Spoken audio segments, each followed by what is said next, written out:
I once dated the daughter of a top-tier family. She didn't care that I was poor and would spend a fortune on me. She'd kiss me sincerely on the private jetway. I thought that was love, until her childhood friend returned, and she ditched the gifts I gave her, only to laugh and chat with him. I took the hint and disappeared that day, gone for 5 years. But wasn't she supposed to be happy? So why was she crying? On our senior career fair day, I saw Gina again. She was dressed in an elegant business suit, with a cool and unique vibe, surrounded by people. My roommates were talking from afar. Everyone was dying to join Farand Airlines, all because of Gina. You know, Gina's only a year older than us. Gina is 23, an airline heir, a legit airline kid. Besides her prominent background, she's really eye-catching. Tall, well-proportioned, with delicate features and outstanding temperament. Last year, Farand Air brought in a bunch of actresses for a promo, but Miss Lou stole the show. Everyone said Gina was the best spokesperson for Farand Airlines. I looked up and saw Gina answering questions calmly. So different from how I remembered her. She used to be so spiteful, so cold. Those beautiful thin lips only ever spoke hurtful words. My roommates were still talking. Look, the campus heartthrob is almost throwing himself at Gina. Didn't you see Gina's childhood friend standing right next to her? Henry is so handsome he's perfect with Gina. I heard they're childhood friends too. Wow, it's great to see such a fitting love match. Hey, don't you guys think Michael looks a bit like Henry? The topic suddenly turned to me. Do I look a bit like Henry? More than that. How else could a poor student from the countryside like me have caught Gina's eye 5 years ago? She personally tutored me and taught me about planes. She once kissed me on a private airstrip. She gave me a grand dream just because I looked like him. It was time for open questions. My bold roommate was the first to raise his hand. No real questions. Just wanted to say, Henry, you're so handsome. Henry smiled warmly. Thank you, everyone. Please support Farand Airlines. Oh, by the way, my roommate switched topics. I have a friend who looks just like you. Suddenly, all eyes were on us, including Gina. Gina's eyes stayed on us. I bent down, pretending to tie my shoe, my heart pounding. Luckily, my roommate was just making a casual remark, and things moved on. A student asked, Gina, what kind of people does Farand Airlines not want to hire? Gina replied without hesitation, show-offs. Her answer surprised everyone. Gina explained calmly, personally, I don't like show-offs or liars. When I meet such applicants, I cross them off immediately. Does it come from a bad experience? Well, my ex was like that. The crowd gasped with gossip. Even after the session ended, everyone discussed Gina and her mysterious ex. No one noticed when I tossed away Farand Airlines' flyer, quietly slipping away. My roommates were all flight attendants and I was in the pilot program. Basically, I fly planes. Everyone was aiming for Farand Airlines, but the competition was intense, with almost the entire flight attendant program preparing. The bold roommate, Jackson, was closest to me. Before the written test, he confided, Michael, I'm really jealous of you. You've got a sure shot at Farand Airlines. Why do you say that? There are few male trainees in your program, and you're the top in your major. Farand would be eager to have you. Well, it's hard to say. Male pilots aren't that sought after. No, you're wrong. Sometimes guys can be rash, but being top in your field means you're steadier and have put in more effort. Even I know that, Farand definitely does too. I just laughed. But I'm not planning on going for Farand. Huh? Why not? His surprise was because Farand Airlines had the best benefits. Who would turn down a high salary? I said, I'm considering other airlines. Jackson gasped. Michael, are you crazy? I wouldn't even dare to dream about the salary they offer pilots. Which airline can offer that? It's not about the money. I didn't say why. After walking Jackson to the exam hall, I found myself wandering the campus alone. Sunlight was soft. Looking back, 8 years ago, I first met Gina in such weather. I came from a remote village, originally named Andy. My parents both passed when I was 10, leaving no savings. It was just my grandpa and me. One day after my middle school exams, a famous director came to our village. He wanted to film a documentary following a rural kid's life in a big city for 3 years. They had picked a city family, just missing the right rural kid. The principal recommended me. Before I left, he pulled me aside, looking serious. "Andy, do you know why we chose you? Because you're the top of your class. You must get into college, get out of here. I can't teach you much more, but there you'll have better teachers. Study hard and seize this chance. Understand?" I understood. He looked at me with pity. Going to F-City on my first plane ride, I got terribly airsick. The director laughed. "That's not going to cut it. Do you know what the family adopting you does?" I shook my head. "Look, all these planes you see, they're theirs." I looked up, saw a massive plane taking off. The roaring wind made my heart race. That gust of wind blew into my 18th year, forever changing my life. I was adopted by the Farand Airlines chairman's family. They held a lavish welcome party at their mansion. They gave me electronics I'd never seen before. It was supposed to be my welcome party, but I ended up being the most quiet, out-of-place person there. But soon, I spotted someone like me. A girl in a black dress stood on the second floor, looking down at me. I had never seen someone so beautiful, and her gaze was so distant. That was my first meeting with Gina. Gina was Susan's only daughter and the sole heir to Farand Airlines. She didn't like me, maybe she thought I was too plain. I ended up in her school and in the same class as her. She told me to act like I didn't know her at school. It's not like I was being followed around by cameras every day. Filming was arranged based on Susan's schedule, and both she and her husband were busy. Most of the time, it was just Gina and me at home. We didn't speak to each other, making the place feel even more empty. We broke the ice after the first monthly exam. My literature score was the worst in class. The teacher made me read my essay out loud. My essay was awkward and childish, like a kid's journal, and the whole class laughed. I felt lost and embarrassed. I went home and cried in my room. Then Gina kicked my door open. I thought my crying annoyed her and she was mad, but she tossed me a candy. She told me to come to her room after I finished it. "What? Come on, just do it already." Her tone was flat, a bit impatient. I'd never had that kind of candy. I unwrapped it and popped it in my mouth. It was sweet and sour. From that day on, Gina helped me with my essays and showed me stuff about airplane structures. By the finals, my grades had improved a lot. With my saved-up allowance, I bought Gina a small bird keychain. Gina's review: "It looks like an ugly chicken." "It's a bird," I corrected, not convincingly. She smirked slightly. Just that one time, but I could see a gentle side of her. She clipped the keychain to her backpack. "Thanks, Andy." Our relationship began to soften. Gina was good at her studies and kept helping me. I realized why Gina's attitude towards me changed. She was lonely. Her parents didn't care for her. Before I came after school, only a nanny was waiting for her at home. When I first arrived, she was hostile because she thought her parents would divide their limited love with me. But later, she realized I became the only person who stayed by her side. She had a fever one night, and I took her to the hospital in the snow. When she had appendicitis, I waited outside the surgery room. Even after the surgery was done, her parents didn't show. On Gina's 16th birthday, Susan and her husband promised to come home. But even by midnight, they didn't make it. That night, Gina was in the garden smoking, the dinner untouched on the table. Farand family rules said no smoking, but who cared? I wanted to comfort her, but I'm not good with words. In the end, I just dragged her out for a night ride. Miss Gina rarely rode a bike since she always had a car to take her places.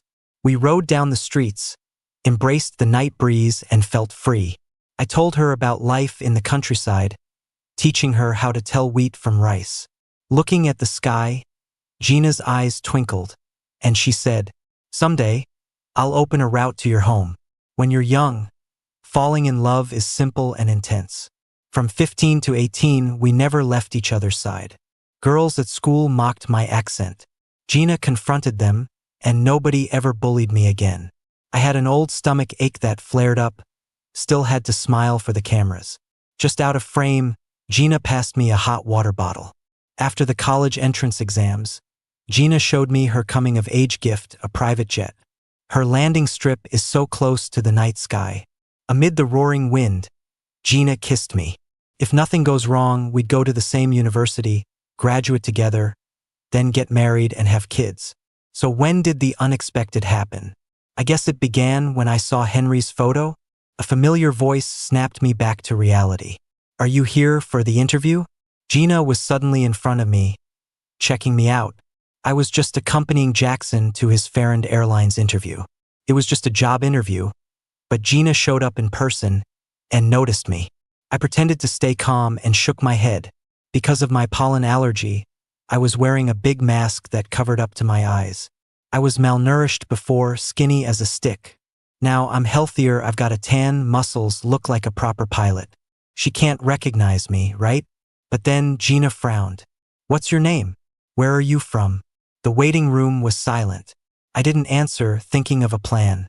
Just then, Jackson came out of the interview room and heard her ask. Oh, my roommate's name is… He didn't finish as Gina's eyes turned sharp, and she grabbed me. Andy? Andy? Gina asked, sounding urgent. Jackson was confused. No, he's called Michael. I took a deep breath. My name's Michael. Can I help you? Michael? She didn't buy it, so I showed her my student ID. The ID had a photo, but it barely looked like me, so I wasn't worried. Gina was still skeptical. Can you take off the mask? No way. Jackson got defensive for me. He's got serious pollen allergies. That's why he wears a mask.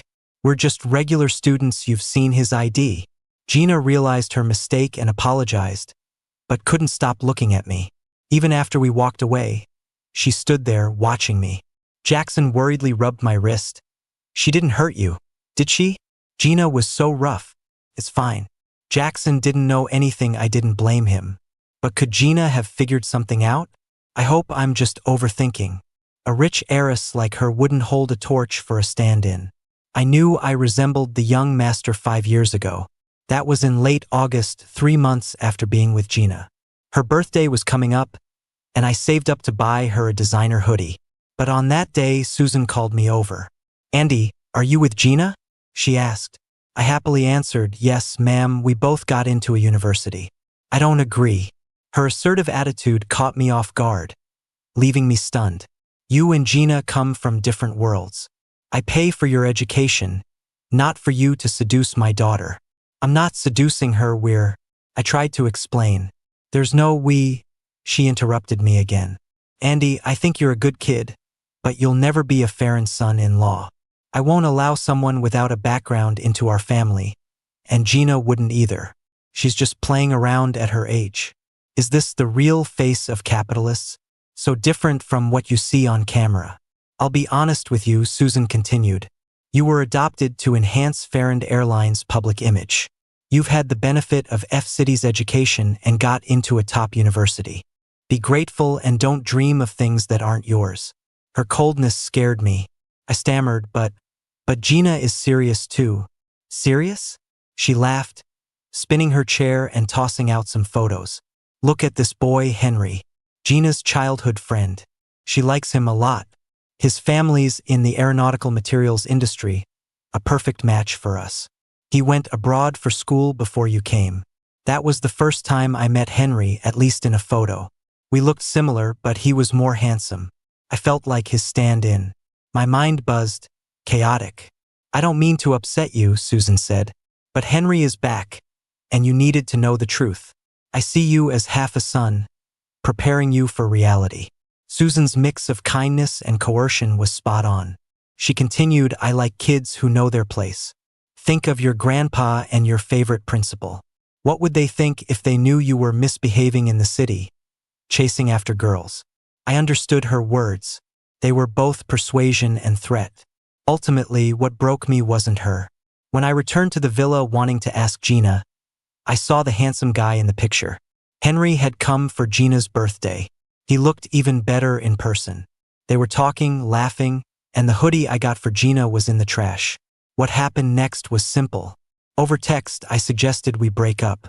Gina, busy as she was, replied with 2 words. Reason? Bored. The documentary's over, no value left. I wasn't being prideful. That discarded hoodie held my last shred of dignity. Gina asked, "Was I just part of your act in F-City? If you think that way, I can't change it. Was it a lie when you said you liked me yesterday?" Yeah. I wanted to anger her. She didn't reply. I started typing furiously, questioning why she saw me as a substitute and why she threw away my gift. The only response was a glaring red exclamation mark. She deleted me. How nice. My ID was registered by Gina and was connected to private school alumni, all wealthy. Susan's words made me realize I shouldn't force my way into a world that doesn't belong to me. So I deleted my account. I was supposed to start university but gave it up to repeat a year. A university wasn't my first choice anyway. I wanted to attend aerospace university, which was even harder for someone as frail as me. After a year of hard work, I got an early admission. Later, I changed my name, got into shape, and started living my own life. Funny enough, the documentary never passed censorship. They worried it would upset rural kids, so it wasn't aired. No airing is good. I thought meeting Gina was just a coincidence. A few days later, I went to the faculty office to get a job recommendation form. I opened the door. The teacher wasn't there. Only Gina was sitting inside. Why has she been around our school so much lately? Is the recruitment competition tough? Here for the recommendation form? Gina asked, looking at me intently. Come here. I adjusted my mask, saying, "The teacher's not here, I'll come back another time. They gave me the form for you." Stuck? I slowly moved toward her. Up close, I noticed she still had the bird keychain I gave her on her car keys. It had faded over the years. "Sorry about the last interview," she said. She recognized me. "Won't you consider Farand Airlines? Top of your class." "I've already chosen another airline," I mumbled. "I can give you triple the salary." "But," I swallowed, "I just think another company suits me better." Her pen paused. She lifted her eyes. "What suits you better than here?" For a moment, I thought there was more to her words. I took the form and was about to leave when Gina grabbed my shoulder. "Running away? You think I didn't recognize you? Andy?" The room was so quiet you could hear a pin drop. I sighed and removed my mask. "It's me." "So what?" Gina's eyes held a dark intensity as if she was furious. "You've got some nerve," she said. "Dropping out, deleting, disappearing. Who taught you that?" I stayed silent. "You were in F-City all these years but never came to me? Why should I? We're not even close." "Not close after 3 years of living together?" Gina squinted, pressing on. She had changed a lot in 5 years with an air of authority now. But I wasn't afraid. I looked up and grinned. "Gina, there are cameras here. Get any closer and I'll have to report you for harassment." She frowned. "Andy, you've changed." "I haven't. I've always been like this." "Disappointed?" Gina didn't respond, just pulled out a folded application. "Join Farand Airlines. After training, I'll make sure you quickly take the commercial flight license exam." "No, don't be stubborn." Surprisingly patient, she added, "The last 3 years had tons of flight cancellations, leaving many pilots grounded. Exams are backed up, some have waited years." I still said no. Someone like me who loves to show off and lie isn't right for Farand Airlines. Besides, I've already talked to another airline. Gina was still trying to convince me when my phone rang. It was Henry. I kept quiet, but heard Gina pick up the call and say first thing, "I found him." "What?" Henry sounded surprised. "I found Andy." Gina looked at me. She had the call on speaker. "The guy I bumped into that day was Andy." "Oh, really?" Henry's voice seemed disappointed. "Henry, after the presentation, you said you checked all the guys' profiles for me." Gina paused slightly. "You said none of them were him. Did you lie?" I was surprised. Their conversation was unusually sharp. Gina definitely changed, colder and more ruthless, not even sparing Henry. Henry stammered, "Maybe I missed it. There aren't many guys in the aviation program." He missed it? Plus, he should have known from the photo. "Gina, are you blaming me?" "Just reminding you," Gina said casually. "Since you're going to be my assistant, you need to do your job." She hung up, so I got the gist. On the day of the presentation, Jackson's words made Gina suspicious.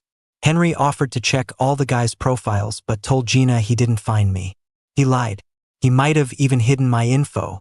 But the bigger shocker? You had your boyfriend look for your ex? Couldn't help but ask. Gina gave me a weird look. He's not my boyfriend. So, couldn't get the real deal, so you're settling for me? Gina said Henry and I are just friends, and we won't be together. Whatever. I shrugged. Doesn't concern me. My attitude hurt Gina. Andy, after you disappeared, I've been looking for you. I haven't dated anyone else, you're the only one. Right, get to the point. She softened. I like you and want to get back together. Gina's confession felt really blunt. Obviously, I turned her down, but she didn't give up, saying she'd pursue me again. I found it amusing. I got an offer from another airline and started pre-employment training. Gina was persistent, always finding excuses to meet up for meals or shopping. I agreed every time. I even picked up a stray cat.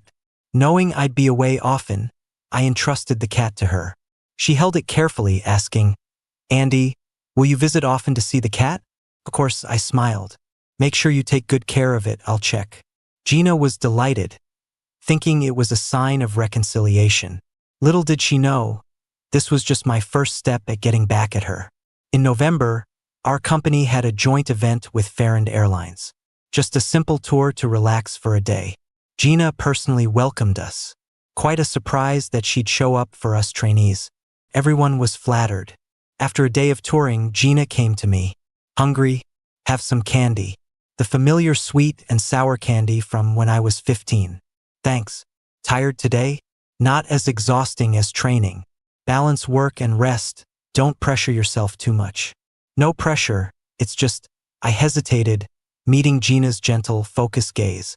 Blushing, I asked quietly, Gina, if a guy calls a girl every night, can she tell he likes her? What do you mean? Gina asked. Like, I'm afraid to confess because I don't want to ruin the friendship. Gina froze, her face turning pale. Andy, do you like someone? I nodded confidently, I do. The November wind blew through the window. Gina stood there like a statue. I waved it off, never mind. I shouldn't be asking you about this. Before I could finish, she pushed me into the office. Suddenly it was dark. Gina locked the door. With the curtains drawn, the room was dim. She pinned me against the door, her eyes full of turmoil. Andy, tell me you're lying. You haven't fallen for someone else. I never imagined her reaction would be so intense. It's true, I replied honestly. I'm not lying. Among the trainees, there's a girl named Winnie. She hits all my aesthetic points, and she's really nice. We're in a flirty stage. Gina didn't believe me, so I showed her my phone. Like I posted recently, wish I could watch the sunset. 5 minutes later, Winnie posted a sunset pic. 3 days ago, I posted, what's your wish today? Soon, Winnie shared a song, Today I Want to See You. These subtle hints drove Gina crazy. She gripped my waist, nearly enveloping me. Then why agree to meals with me? If I said no, you'd pester me. Then why entrust the cat to me? You can afford the best food for it. Gina clenched her teeth, finally accepting. Andy, you've been playing me? I laughed, why would I? I see you as just a friend. Those words completely infuriated Gina. Just then, I heard other trainees outside. Where's Michael?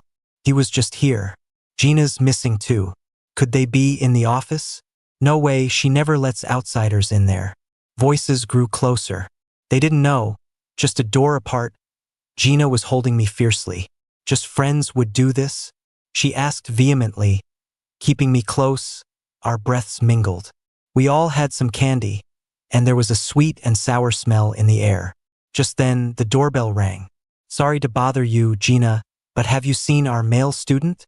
I froze, making sure not to make a sound. The student said, let's go. There's nobody inside. But Gina lifted my chin and said, if I open the door now, what do you think will happen? Wait, I think I hear something. Winnie spoke up this time. Michael, are you in there? Gina's grip tightened. She's smart enough to guess the identity just from the name. Is it Andy? She asked. Winnie hesitated. Is someone talking in there? Gina was about to speak again, but I swiftly wrapped my arms around her waist. Her waist was slender and strong, her muscles firm. Gina froze. I leaned in close to her ear and whispered, if you say one more word, I will never forgive you. Gina went silent, but she looked more upset. For Winnie, I went as far as threatening her like that. Without a response, Winnie left with the others. The footsteps faded away completely, and I finally breathed a sigh of relief. Gina's eyes were full of anger, like she'd been deeply wronged. Andy, how could I wrong you so much that you would torment me like this? What right do you have to ask that? I was fed up and retorted, after the filming was done, your parents kicked me out. Did I mean nothing to them, just a tool for show? And you, Gina, I may be poor, but I do have feelings. I gave you my heart, and you just played with it. What? Gina's brow furrowed tightly. Her expression was a mix of anger, shock, and confusion. I've been head over heels for you for 5 years. How did I ever play you? Her question shocked me too. It didn't seem fake. What's this all about? Weren't you treating me like Henry's stand-in? Who told you that? Who the hell said that? For the first time, I saw a nearly broken look on Gina's face. I never liked Henry. Where'd you get the stand-in idea? Susan told me, I said. What did she say? I told her, summarizing Susan's words. Gina's expression got colder and colder. She's full of it. Yes, Henry and I grew up together, but we've hardly been close since he lived abroad. Now, I was the one who was shocked. But on your birthday, Henry came by to celebrate with you. He was just dropping off some gifts on his way home. He didn't even remember my birthday. I studied her face over and over. It didn't seem like she was acting, and she wasn't a professional actress either. But you threw away my birthday gift, that sweatshirt, I said. Bringing it up made my blood boil. That was the last straw that turned me against Gina. But Gina didn't explain. She opened a small adjoining room in the office. There were a few pieces of clothing and a sofa bed for resting. And the sweatshirt I gave her hung right there prominently. It had been carefully preserved, not a stain in sight. This is the one you gave me. I frowned, but I clearly saw. I got 2 identical ones, Gina said. My dad gave me the other one. You threw away the one your dad gave you? Yes. Gina gave a bitter smile. He bought the wrong size. He doesn't even know what size I wear. I paused for a moment. So what's between you and Henry now? After he graduated, he was arranged to join Farrand Aviation as my assistant by the old lady. My mom is very fond of his family business and wants to form an alliance. What does Henry think of this? That day, listening to their call, I could tell Henry had feelings for her. He confessed to me 3 years ago. Gina laid it all out with no hesitation. It shocked me at the time. I thought we just saw each other as childhood friends. He said after spending time together, he thought I was okay. But I refused on the spot. Back then, I wanted to move him from assisting me. But he said it wasn't necessary. He's moved on. The circle's full of families like ours that match in status. He found someone else. I believed it until I ran into you and realized it was an excuse. I got it. After that call, I never saw Henry again. He must have already been reassigned. But I was still puzzled. Really puzzled. I look so much like him, and he's even more good-looking. Why me? Is he better looking than you? Hardly. Gina took the sweatshirt and compared it against herself. 5 years later, she's no longer the girl she once was. Andy, I like you for who you are, not because of what you look like. She reflected on old times, her gaze softening. My parents never paid attention to me. Those 3 years in high school were the happiest of my life. I liked having someone to walk home with after school every day. I enjoyed having someone to argue with over the last piece of meat at dinner. And seeing your light on every night from my window, I liked that too. I really, really like you. And only you. Gina's eyes started tearing up. She seemed close to crying. As if embarrassed, she bowed her head. At that moment, her hunched figure was just like when I first met her. All alone, cold and yearning for love and companionship. After that, we spent some time sorting out other misunderstandings. Like why, when I suggested breaking up, she so decisively deleted me. Turns out, that very day while Susan came to talk to me, her dad went to her. Her own dad had a rare heart-to-heart with her, talking all about me. Said I was only sticking around to show off and just wanted attention. He even claimed that my whole relationship with her was for selfish reasons.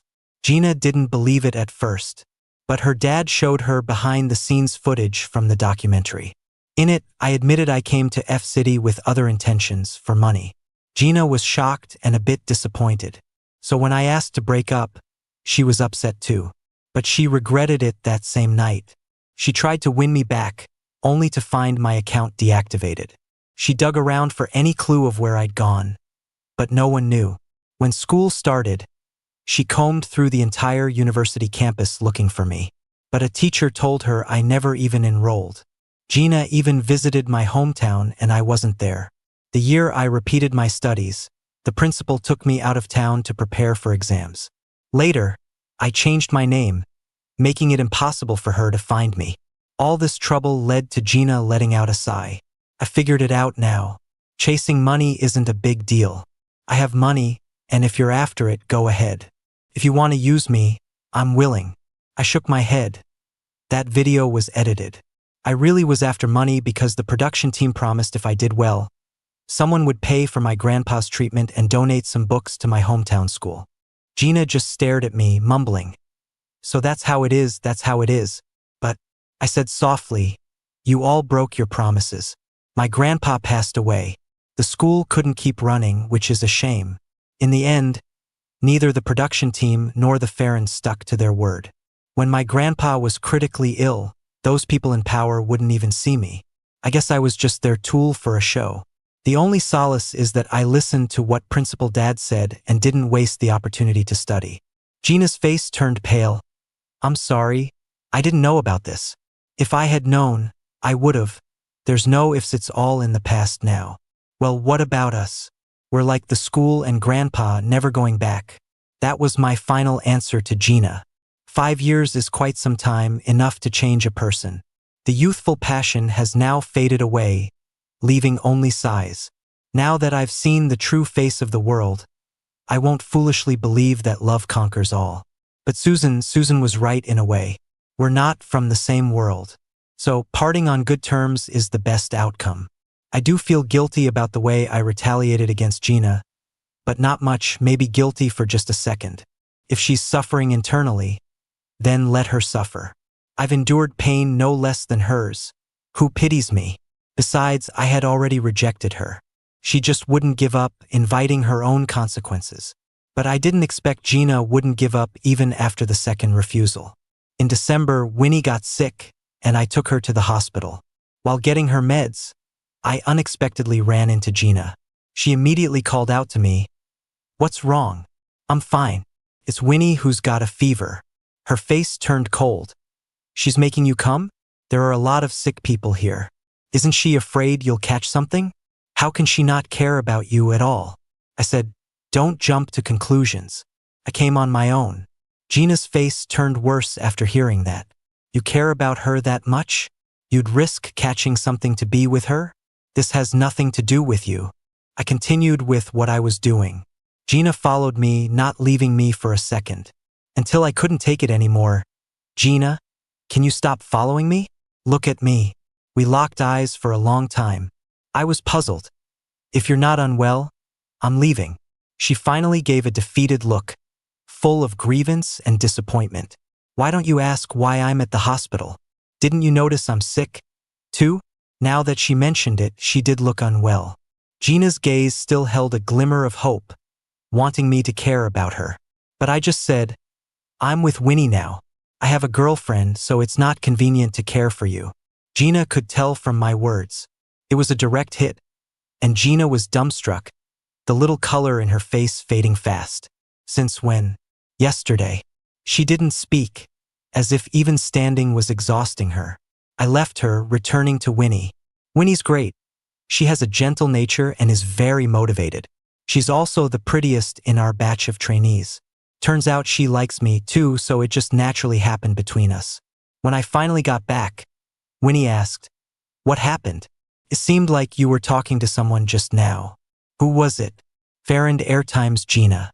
"Do you know her well?" Winnie asked casually. "She seemed to visit you at work quite a bit." "Not really.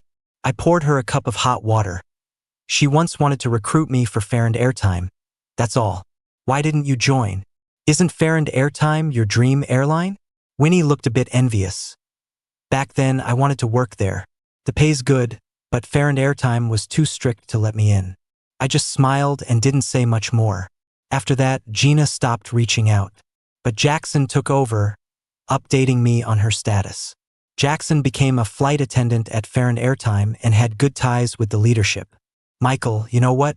Gina's been fighting with her mom a lot recently. Looks like she's trying to take over. I was surprised, but thinking it over, it seemed very Gina-like. Her strained relationship with Susan was bound to lead to this. And get this, today's gossip is that Gina might have broken up with someone. She's been down every day, and someone said that after drinking, she even asked a new assistant how to be a third wheel. Wow, she's considering being a third wheel. What kind of guy drove her to that? I said, Henry, maybe? No, Gina cleared that up before, that there's nothing between her and Henry, so it has to be someone else.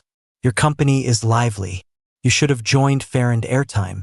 By the way, how's your assessment going? A sour feeling hit me. The Air Authority's license assessment started. But I wasn't on the list this time. I couldn't understand why I wasn't picked when I topped everything during the training. Jackson comforted me all night, encouraging me to find out what had happened. On assessment day, after sending Winnie in, I immediately went to see my superior. He was polite at first. The slots are limited. Maybe next time. I just want to know why I wasn't chosen this time. What are the criteria? Well, it's a collective decision, not easy to explain in a few words. No worries, you can take your time. I've got all day. My persistence finally irritated him. He slammed the desk and said, Do you have any connections? What do you mean? I haven't missed a single training session. Never taken a day off. And I've completed more sessions than anyone else. How can you judge me like this? You say that doesn't matter, and with that attitude, no one will want to hire you in the future. I was completely speechless. I never imagined it would be for such a ridiculous reason. I know I've been behind, which is why I worked so hard. I finally left the village and became number one. Yet I still got sidelined. Why? In over 20 years, through all the struggles, I never shed a tear. But right now, I feel so utterly wronged, and the tears are just pouring down. The manager kicked me out. As I wiped my tears, I noticed someone in the corner of my eye. Gina stood against the wall, looking calm, as if she had heard everything. Michael, she called out to me, aren't you going to tell him off? His kind of outdated, narrow-minded thinking won't change with words. He needs a real wake-up call. But he's my boss. What if I've got your back? Gina said with such determination. She's right. If I stay quiet now, more trainees will face this unfair treatment from him. I can't hit him, that's just wrong. Instead, I grabbed my water bottle, turned around, and threw the entire contents on the manager. He pointed at me, shouting angrily. Gina then stepped in, steadying my trembling shoulders. The trainees you sent for assessment today were all rejected by Fair and Air, she said. The manager looked at her in shock. Gina? She nodded towards me. This pilot, Fair and Air is taking him. The manager suddenly put on a flattering smile. Let's sit down and talk this over. You're not even qualified to speak to me, she shot back. Make sure your higher up delivers Michael's file to Fair and Air by tomorrow. The manager's smile vanished. He finally realized the mess he'd made. I sat by the roadside, feeling so down, not wanting to talk. The winter wind chilled me to the bone. Gina kept talking. From today, take a break. But not for long. As soon as we get your info, you'll start at Fair and Air, though there might still be a testing process. I felt defeated. In the end, I still needed Gina's connection? So what does all my effort mean? Gina seemed to sense my thoughts. She plopped down next to me, not caring one bit about her expensive suit. Then, she took something out of her pocket, peeled it, and popped it into my mouth. Just like when I was 15, that tangy, sweet taste. Andy, what do you think about a commercial pilot's safety responsibilities? She asked, carrying the lives of all passengers on my shoulders. Exactly. So, even for you, I won't lower the standards. I was a bit stunned. Gina had a very serious expression. I'm pulling you back not because of our past. It's because, as a company head, I've reviewed all your past performances and made this decision. I believe losing a talented trainee like you is Farron Air's loss. I want you back, but I won't exchange a flight position for personal reasons. No matter how close we are, I can't risk passengers' lives on someone without the skills. You're getting this job because of your merit, not because of connections. As for the authorities' assessment, I promise Farron Air will only recommend based on performance and achievements, not connections. I slowly looked up. Just then, a plane flew overhead, leaving a beautiful trail in the sky. I murmured, "I want to fly." Gina smiled. "Farron Air welcomes you." She wasn't lying. Once they sent my info to Farron Air, I went through rigorous company tests and checks before officially joining. The day I got my offer, the first thing I wanted to do was break up with Winnie. I brought this good news to her, but I never got the chance to speak. Winnie was excited because she had just earned her commercial pilot's license, meaning she could finally fly commercial airlines. I was happy for her. But Winnie suddenly asked, "Michael, aren't you returning to flying?" Why? I hadn't told Winnie about Farron Air's offer. I wanted to surprise her once I got the offer. My plan was I'd be away flying often, but someone had to be home to take care of the kids and elderly. I was stunned. "You mean? Now that you're stepping away, why not stay home? Let's get married soon. Have 2 kids while I'm still young and my career isn't too busy yet." She looked like she was discussing with me, but her tone was very assured. "Winnie, while training, my grades were better than yours. So what? I've got the license now. I'll become a captain before you. My salary's enough to support a family. You'll just have to cut back on spending." Couldn't believe my ears. How hadn't I seen this side of her? We've only been together a month. Not even pretending? She kept assigning tasks for me. I splashed her with tea. After using this move on the manager, it came quite naturally. "Are you crazy?" Winnie shouted. "No, you are." I didn't know why I felt so calm. I grabbed my bag and walked out. But before I left, I realized I hadn't said something. I got into Farron Air. Leaving Winnie in shock, I walked away confidently. I joined Farron Air and became colleagues with Jackson. But I still had to undergo more training, waiting for the next time the authority would conduct license assessments. During this time, Farron Air's leadership was in flux. Gina gradually took over the power from her mother. She introduced her beliefs into the company, giving male and female pilots equal pay. She was also involved in charity work, but unlike Susan's performative acts, she truly made a difference. She built a new school in my hometown. It was just the start. Eventually, more schools popped up in other impoverished villages. By the next fall, I had passed with flying colors and earned my commercial pilot's license. From that moment on, I officially became an airline pilot. From muddy mountain roads to airport jetways. This journey took me nearly 24 years. And it's not over yet. I started logging flight hours, aiming for the captain's seat. When I was 26, Susan was completely sidelined. She never expected all those bumps she faced over the years were created by her own daughter. One day, I passed by the office and heard a heated argument inside. Susan was aging visibly, and dyeing her hair couldn't hide her gray roots. She said, "Gina, I'm your birth mother. Why do this to me?" Gina replied, "Did you ever treat me like your daughter?" She smiled faintly without emotion. "You never celebrated a single birthday with me, never attended a single parent-teacher meeting. Where were you when I had surgery? You were with your lover. During those times, did you ever think I was your real daughter?" Susan tried to defend herself. Gina continued, "And when you spoke harshly to Andy, did you consider that? He was your daughter's first love, and how much your daughter liked him." She coldly declared, "You never treated me well. How could you expect me to treat you well?" As Gina walked out of the office, she saw me. She seemed surprised. "When did you land?" "An hour ago. I arrived early today." "You already knew that?" She smiled and stayed silent. I understood she had been quietly following my every flight for the last 2 years, never missing one. We grew up, continued maturing, no longer speaking endlessly about love or lack thereof. We found more ways to interact, like colleagues or friends. We often met up and had meals together, but we no longer discussed getting back together. We talked about flight routes, piloting, the city lights. There are so many things more important than love. Gina stayed single all this time. I knew she was still waiting for me, silently waiting. Time flew by, and in a blink of an eye, 7 years passed. During those 7 years, I completed 2,700 flight hours, passed the assessments, and became a captain. On my 31st birthday, Farrand Airlines officially launched the route from my hometown to F-City. Gina personally gave the order, appointing me as the first captain on this route.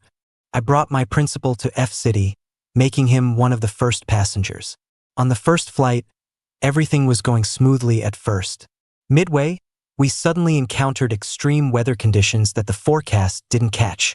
The turbulence was violent, making the flight especially challenging. It would be a lie to say I wasn't scared. My palms were sweating. The instructor was behind me, seeing my mental struggle, and encouraged me. But the weather kept getting worse. Fear grew among people. Jackson got on the voice channel, and I heard the chaos in the cabin. "Michael, are you nervous?" A familiar voice came through. Jackson and I had been close buddies since freshman year in college and still worked together today. He knew me so well and saw through my anxiety. "Don't be nervous. It's just the stress getting to you. It's not because you can't fly. You just became a captain. You're still adjusting your mindset." I knew. You were the top back then. No one is better than you. Whether you keep flying or make an emergency landing, I'll be outside awaiting your instructions. Okay. The weather seemed to get worse. I suddenly remembered my childhood. In the mountains, there was a lot of this weather. No matter how bad it got, I would always go to school. The year I repeated a grade, the school couldn't continue. Lack of funds was one reason, and there were also no students. I'll never forget his disappointed look.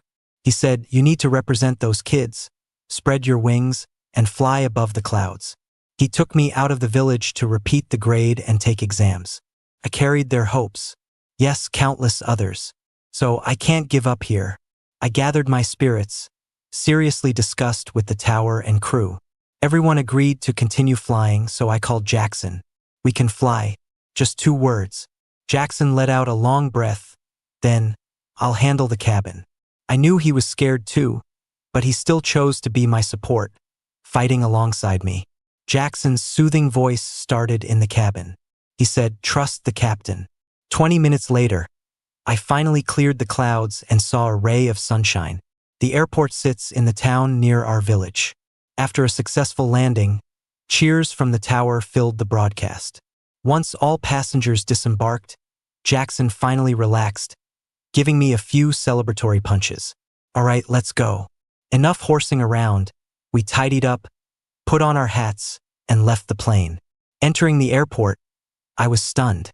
Both sides of the passage were lined with people. Some passengers, some relatives.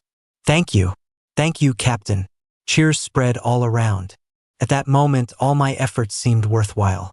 Principal's hair was gray, but he was as joyful as a child, showing others, "Look, the captain is my student."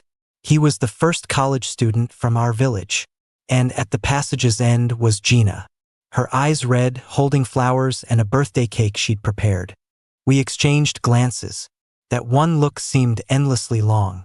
From 15 to 31, every memory was vivid, yet dissipated like smoke. Youth is like the candy we had at 15, sweet and sour, unforgettable. My girl wasn't young anymore, yet she still stood by my side. Surviving the ordeal, everything was clear. I smiled warmly at Gina. Gina couldn't hold back. Tears fell like rain. She rushed over to hug me, tightly. This time, amid cheers and encouragement, I gently held her in return.